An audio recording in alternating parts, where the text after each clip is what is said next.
The heating element is connected to heating element 1.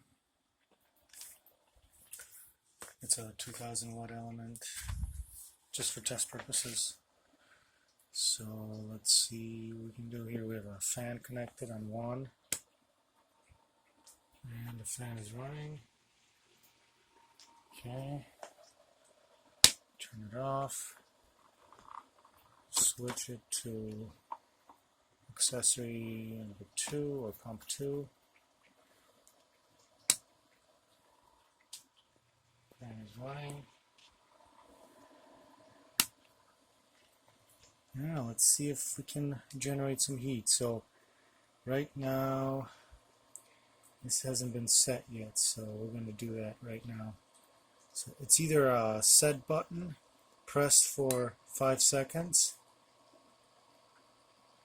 or if that's not working, oh no, that's not working. Okay, if that's not working, then there's 2 versions of the controller out there.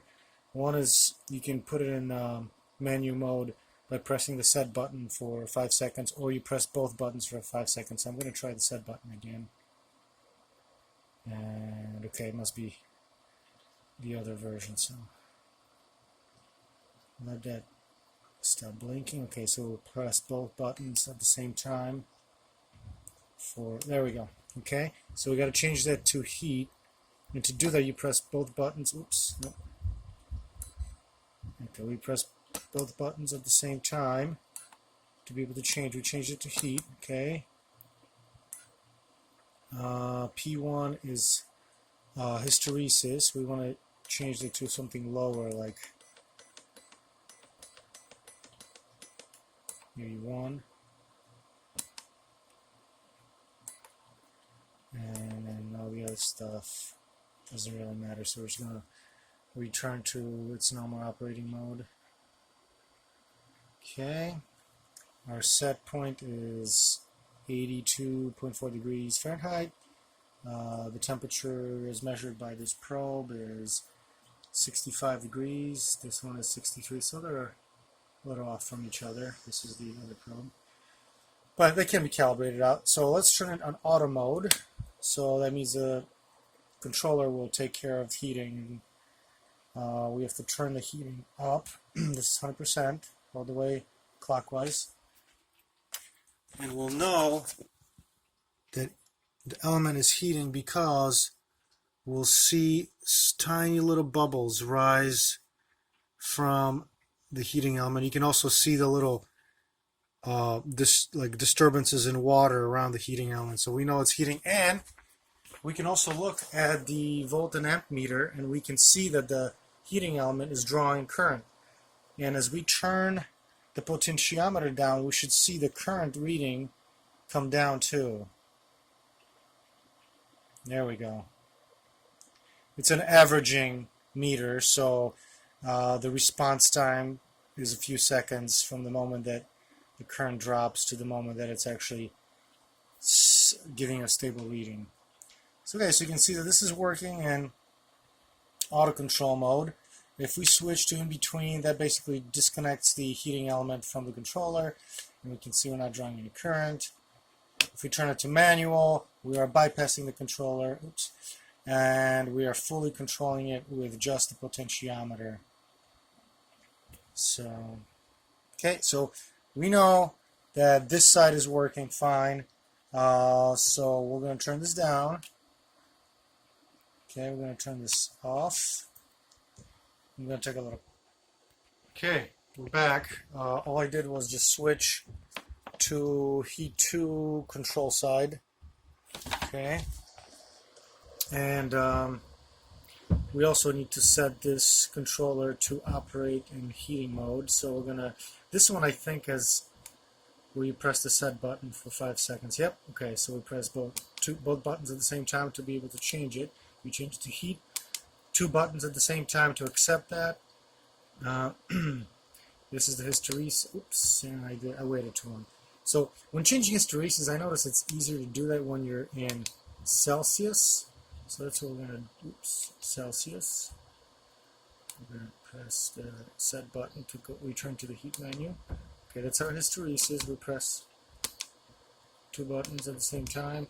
I usually change it to 0.06, or 0.6 rather. That's a good, okay. Okay, that's good. That's good. It's just high limit, low limit. We don't care about that. That's P4 is to actually make an adjustment to the calibration offset. So if we wanted to make sure that our readings are the same, if we want these two probes to read the same temperature, we would put them in the same container, let's say, because you can have temperature differentials from this side to this side. It's not unheard of, especially when you have a fan running right here. So to do that, you would typically want to put it in a container of water. That way you know both probes are at the same temperature, and then you can make an adjustment to either one or both. It's good to have a reference probe also. So I guess I'm going to demonstrate that while I'm at it. I'm going to pause for a second. Actually, before I do that, I wanted to demonstrate or test to make sure that this side is working correctly. So we're going to, since the controller is trying to heat right now, but we're not in any either manual or automatic mode, we're going to turn it to auto mode. And I'm going to turn this all the way up. And we see the current go up, so we know we are sending power to the heating element, and that's fine. And now I'm going to go get some water. Warm water would be preferred. When you perform calibration, you want to do it at a temperature that's close to whatever you're going to be operating at. So if you're going to be brewing, you're going to be operating at roughly 150 degrees Fahrenheit when mashing. Obviously that water is not that hot, but if I can get water that's close to like 110, 120, that's going to give me a good temperature at which to calibrate the temperature probes.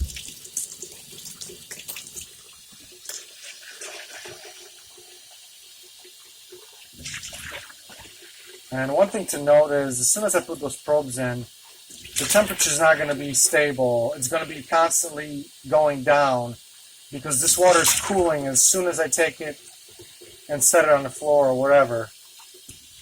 So one way to cope with that is to maybe put it in another container. I'm going to get another container. So I have this container within a container with warm water in both containers. I'm going to take this probe,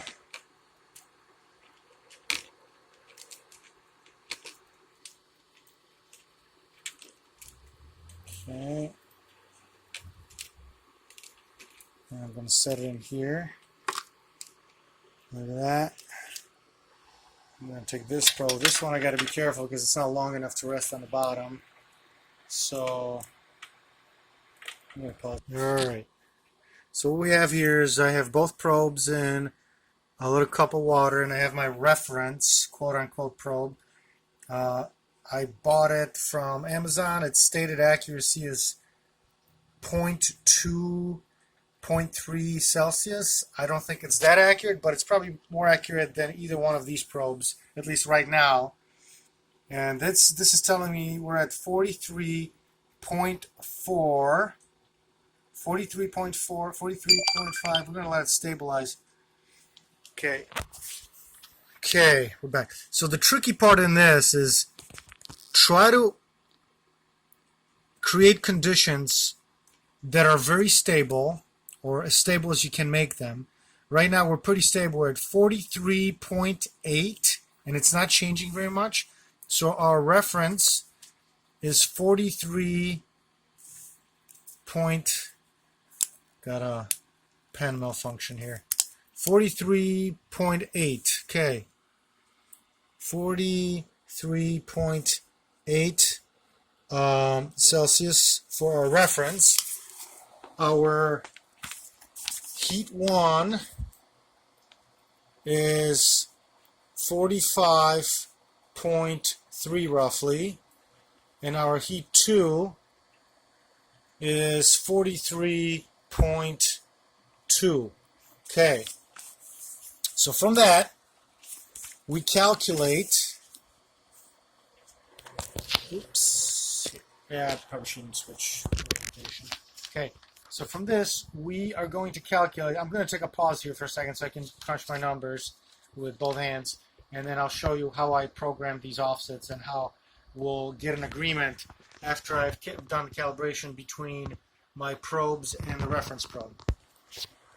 All right, I'm back. So basically what I did was I put my two probes that I'm trying to calibrate along with my reference probe in the same container of water.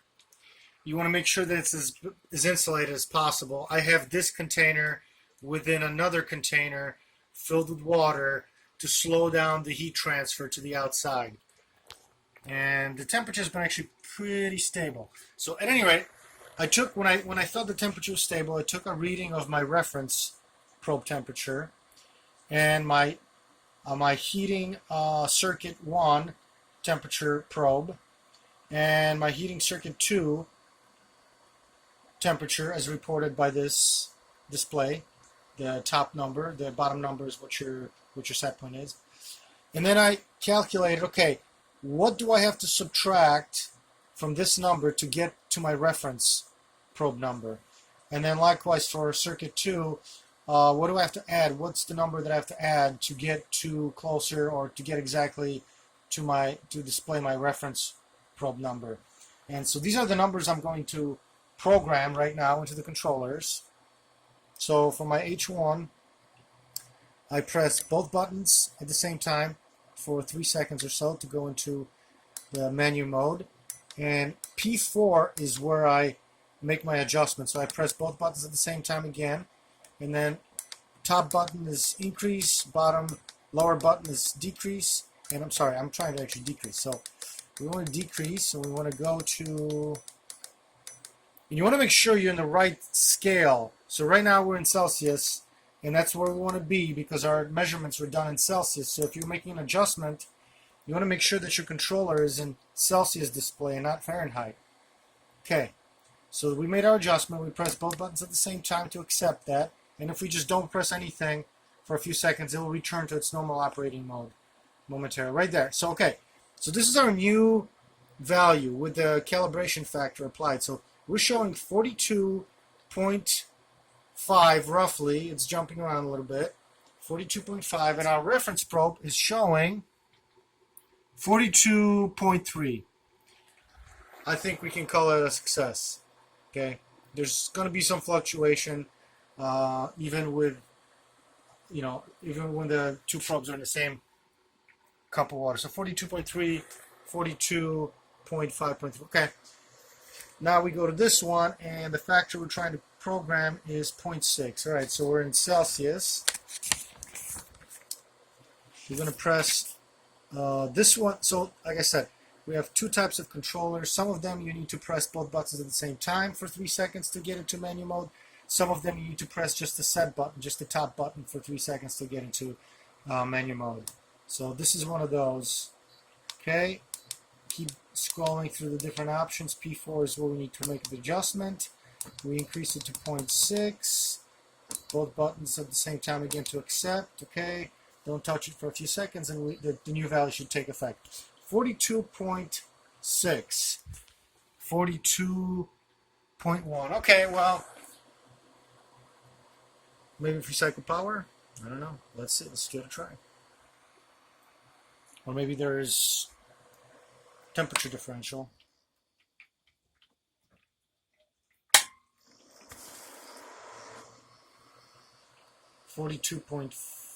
.5, 42 point.